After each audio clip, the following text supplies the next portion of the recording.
Hey guys, Jordan here. In this video, actually, it's just going to be a rant, nothing scripted. I wrote down a couple ideas or some thoughts, but I figured, it's probably best just to make the video like this. But anyways, I'm going to talk about my thoughts on Flambient. Okay, first off, there's several metrics in the real estate photography business that you need to consider if you're doing Flambient, right? What are your goals, right?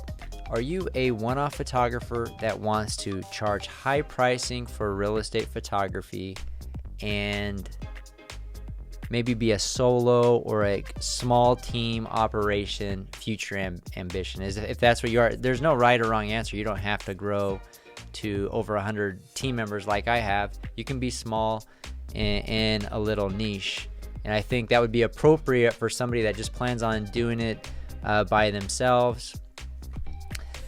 Now, from my experience, from shooting by myself to hiring other people to shoot, these are all problems that I've run into, right?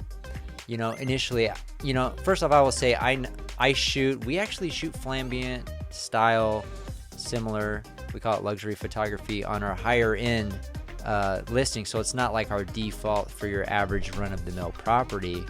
But I would say listen to your customers. What are your customers saying about your photography? Is your end result getting customer complaints? Do they like your product?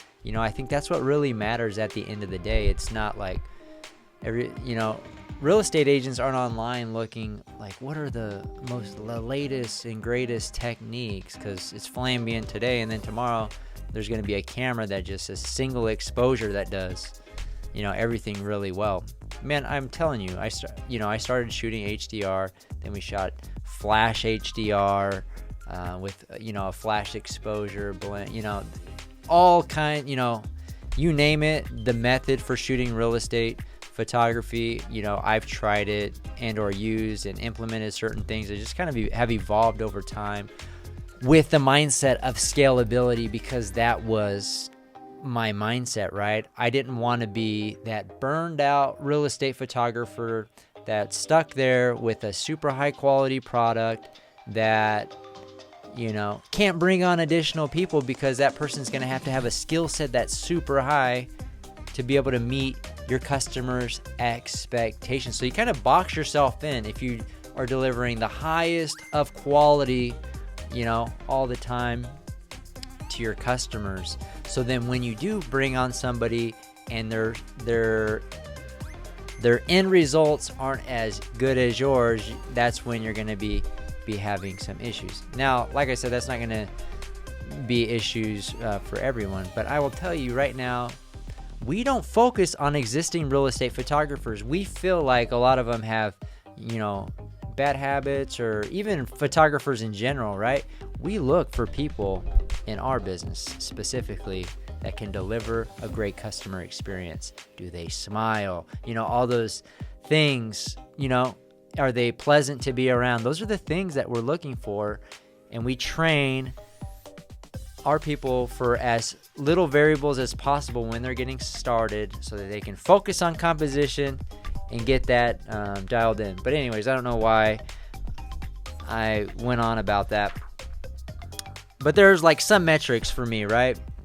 I think you got to kind of graph like in your mind, like quality, speed, what's the learning curve, and what's the end product, and what your customers think. So I think at the end of the day, you got to, as a real estate photographer, your goal isn't to have the best amazing photos for every single property.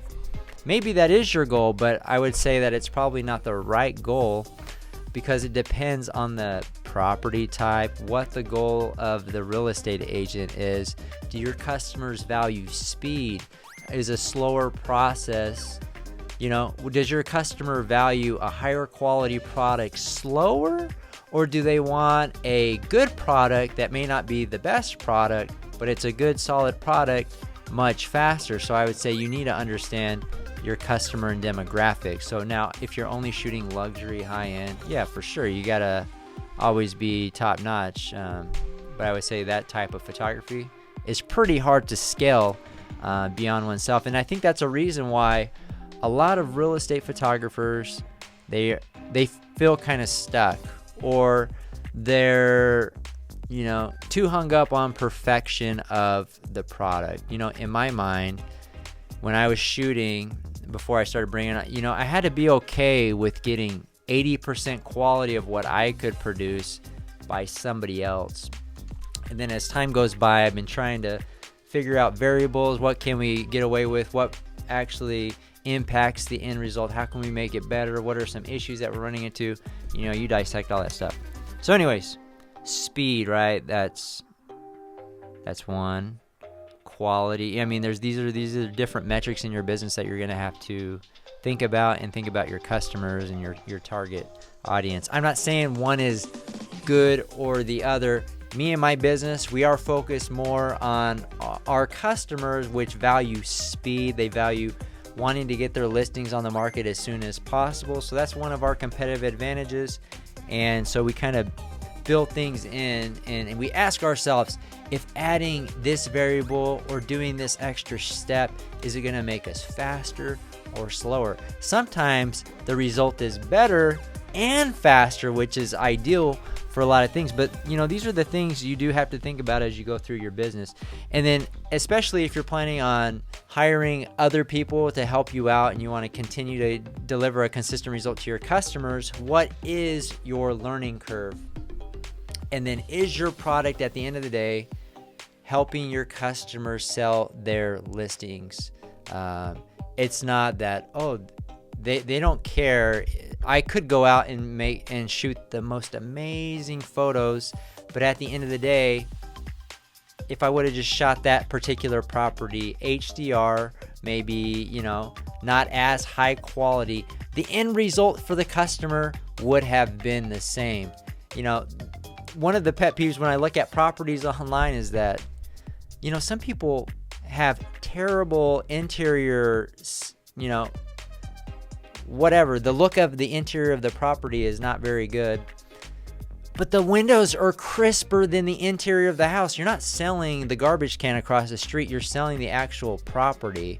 So let's not, this is just my opinion. Let's not focus so much on getting the most perfect windows when you're selling what is inside of the property. This is my opinion. So, but you can disagree. You can say what's outside of a window, and I would argue that some properties, what's outside does sell the property. So for those particular listings, it's important to spend that extra time to pull in what is outside. But if you're looking at the fence or a close neighboring house, I would argue that that's not really adding value to the potential buyer to help sell the listing. And I can talk on that front as well, because I am a licensed real estate agent. I don't practice, but I know the ins and outs of the real estate business side of things. Real estate agents' goals, what are they trying to accomplish? Anyways, speed, quality, learning curve, these are things as you grow you got to kind of think about. Now, if your goal is not to grow, then it doesn't matter how you shoot personally. But if that is your goal, these are definitely things to consider. So anyways, that's it for this rant. If you're interested in learning more about the real estate media business and how I've been able to scale from myself to over 100 team members, you can check out our free training. The link is in the description. That's going to do it for this one. Reach out if you have any questions. We'll see you guys on the next one.